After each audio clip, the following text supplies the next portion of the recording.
Alright, so I wanted to talk today about my own experience of disability, and in a broader sense about the disability rights movement, which I think is really an under-recognized civil rights movement.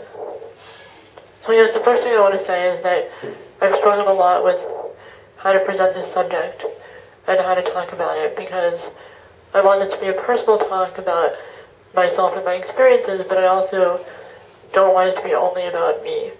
I really want to touch on broader social issues and maybe help you think a bit differently about disability than you might have in the past.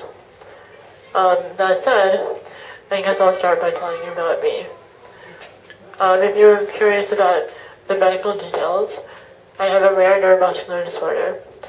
I was born with it, and it's affected me pretty much in the same way throughout my whole life, with the exception that in my teens I developed some breathing issues that I hadn't had before, and as a result, a lot more fatigue. But before I get to that, I want to touch on what it was like for me growing up.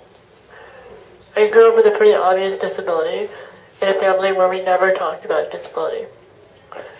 When I think back on it, I'm not sure why my parents approached, or rather failed to approach, the subject in this way, but I think they were really uncomfortable dealing with it in the way that disability makes most people uncomfortable.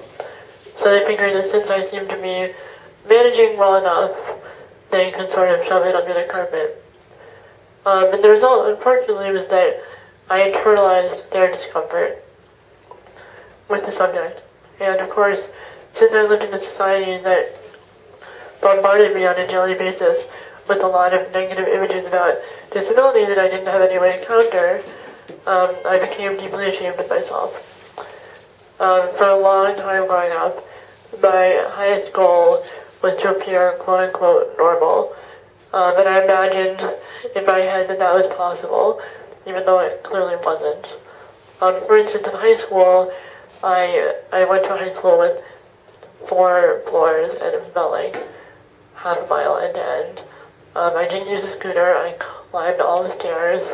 It was ridiculous, but I would have been mortified if anyone had suggested that I do anything differently.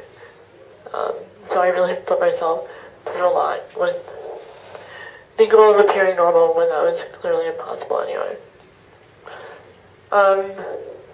Things changed for me towards the end of high school when, long story short, I had a major health crisis, some of which had to do with my disability and some of which was the result of incompetent and negligent medical care. It turned into a 3-year-long ordeal where I constantly felt sick and exhausted and awful and couldn't really do much except lie in bed.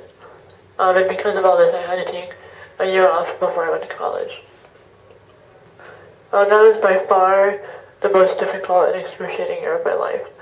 I was totally isolated. All my friends had left for college, and I didn't really have any way to do anything. I was physically miserable.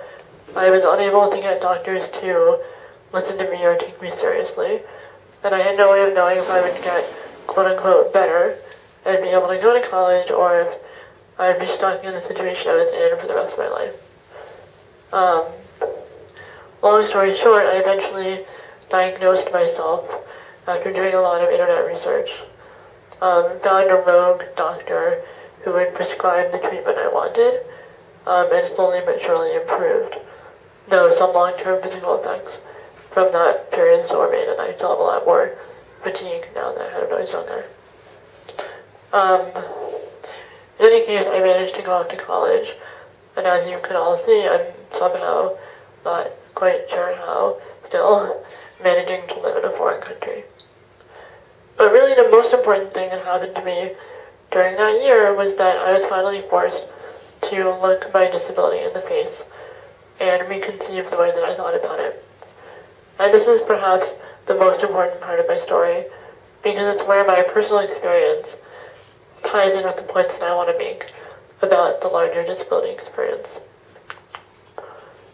During that year at home, I didn't have much to do, so I spent a lot of time online, and I eventually came across the online disability rights community, where I was introduced to what's called the social model of disability. And the social model is usually contrasted with the medical model, which is the model that most of us are familiar with. The disability is like a medical problem inherent within the person, and the way to deal with it is to go to a doctor and have it treated. The social model, on the other hand, posits that disability isn't, or at least isn't only, some kind of inherent deficiency within a person, but rather it's created by the interaction between a person and the society that fails to properly accommodate them. The social model sees disability not as an aberration from what is quote-unquote normal, but rather as part of the diversity of human experience. The social model understands that many of the common responses to disability, including the ones that seem positive on the surface,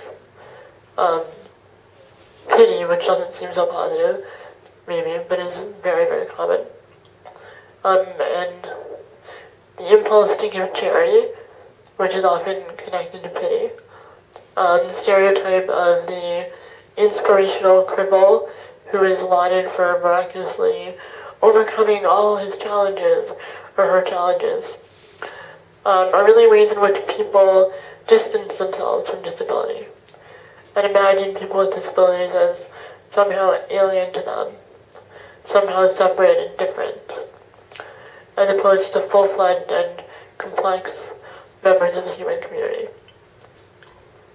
And the social model also understands that these responses to disability are ways that non-disabled people avoid dealing with their own discomfort and their own fears and their own complicity in society's oppressive treatment of the disabled. When I encountered the social model of disability, it was really like a personal liberation, like throwing off of chains. I had been struggling for so long with health problems, and while still, of course, I wanted to improve my health situation, I finally realized that whatever happened to me health-wise, I was still okay. I wasn't doomed to some kind of miserable shadow of a life because I could no longer pretend that I was able-bodied. I didn't need to be so ashamed of myself. I could look into what assistive devices might help me without feeling like I had to prove that I could manage without them. And I could start to confront head-on other people's negative conceptions of disability. Now, of course, so-called internalized depression isn't an easy thing to shake on. And I haven't gotten there completely, though I've come a really, really long way since I was 15 or 16. If there's one thing I want you to take away from my story, it's to challenge yourselves to think differently about disability and about human norms. If you come away from this talk feeling warm and fuzzy, if you come away thinking, oh, how inspiring that Jessica's overcome so much in her life, then I've done something wrong. If I had more time to speak to you today, I'd tell you more details about the disability rights struggle in the U.S. and in Israel, for that matter, and around the world. How people with disabilities have their lives limited every day by negative attitudes and societal oppression, and how these attitudes and that oppression all too often actually kill people. I want you to be uncomfortable.